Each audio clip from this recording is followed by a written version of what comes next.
आप देख रहे हैं अल्फा डिफेंस हिंदी में आपका स्वागत है।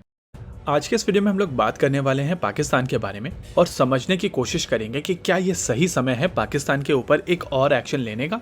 अनंतनाग में जो इस समय सिचुएशन बनी हुई है उसके बारे में आप सभी को इन्फॉर्मेशन मिल चुकी होगी और अभी तक हम लोगों ने जो चीजें वहां पर खोई हैं वो भी आप सभी जानते हैं। मेरी तो हिम्मत नहीं होती है इस तरीके की बातचीत शुरू करने की और यही कारण था कि कल से मैंने एक भी वीडियो नहीं किया था, क्योंकि मैं पर्सनली इन सब चीजों के साथ में इमोशनली थोड़ा ज्यादा इन्वॉल्व हूँ और जब कोई सोल्जर्स को केवल नंबर में कन्वर्ट कर देता है तो मेरी सटक जाती है। यही कारण था कि मैं सोशल मीडिया से दूर था, लेकिन जब हम लोग इन पॉइंट ऑफ व्यूज के ऊपर बातचीत नहीं करते हैं तो नैरेटिव दूसरी तरफ शिफ्ट हो जाता है। देखिए, इस समय हर किसी का कोई ना कोई एजेंडा होता है। कोई अपने पॉलिटिकल मास्टर्स के लिए काम कर रहा होता है, कोई अपने सोशल लीडर्स के लिए काम कर रहा होता है, कोई अपने क्रिकेटिंग स्टार्स को डिफेंड कर रहा होता है और कोई अपने मूवी स्टार्स को डिफेंड कर रहा होता है। इन सब चीजों के बीच में जो एक्चुअल हीरोज होते हैं वो केवल नंबर बनकर रह जाते हैं।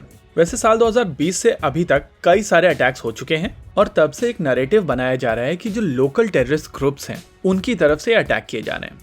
ये बहुत जरूरी है आपके लिए और मेरे लिए समझना कि ये जो नए टेररिस्ट ग्रुप्स हैं ये बेसिकली रीब्रांडेड ग्रुप्स हैं। ये सारे के सारे वही ग्रुप्स हैं जो पहले ऑपरेट किया करते थे, बस नाम बदले गए हैं। पहले जो ग्रुप ऑपरेट किया करते थे जैसे कि जैश ए मोहम्मद या लश्कर ए तौयबा, ये लोग जिहाद कॉल करते थे। और अब ये जो नए ग्रुप बनाए गए हैं जो बेसिकली इन्हीं ग्रुप्स के ऑफशूट्स हैं, वो अपने आप को ज्यादा सेकुलर दिखाने की कोशिश करते हैं और इसी वजह से आप देखेंगे कि इनके लोगोस, पैम्फलेट्स, वहां पर बहुत ज्यादा रिलीजियस टेक्स्ट नहीं होता है, लेकिन हर एक केस में अंडरटोन वही है। इसी साल पुंछ में जो हमला हुआ था वहां पर टेररिस्ट ग्रुप था पाफ, यानी कि पीपल्स एंटी फेसिस फ्रंट। ये जैश ए मोहम्मद द्वारा ड्राइव किया जाता है। इनको बेसिकली लॉजिस्टिक्स, वेपन्स, पैसे और ट्रेनिंग सब जैश ए मोहम्मद की मदद से मिलती है। वहीं पर इस समय जो अनंतनाग में ऑपरेशन चल रहा है वहां पर terrorist group the resistance force यानी कि TRF है और ये ग्रुप लश्कर ए तौयबा का ऑफशूट है। बेस्ट एग्जांपल ये है कि उजैर खान जो लश्कर ए तौयबा का कमांडर है वो इस समय 2 टेररिस्ट में से एक है जो अभी अनंतनाग में फंसे हुए हैं।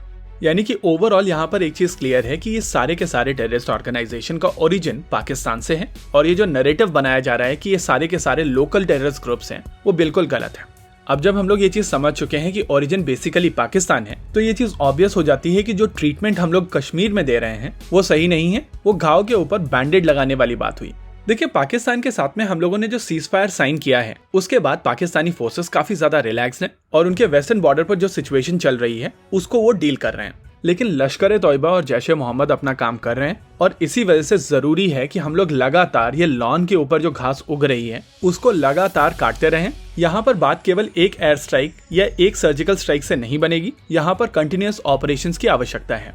इन दोनों ही टेररिस्ट ऑर्गेनाइजेशन के जो हेडक्वार्टर्स हैं वो बहुत ज्यादा दूर नहीं है और अगर आपके पास में इंटेंट है तो आप बेसिक रॉकेट आर्टिलरी से उनको आसानी से टारगेट कर सकते हैं।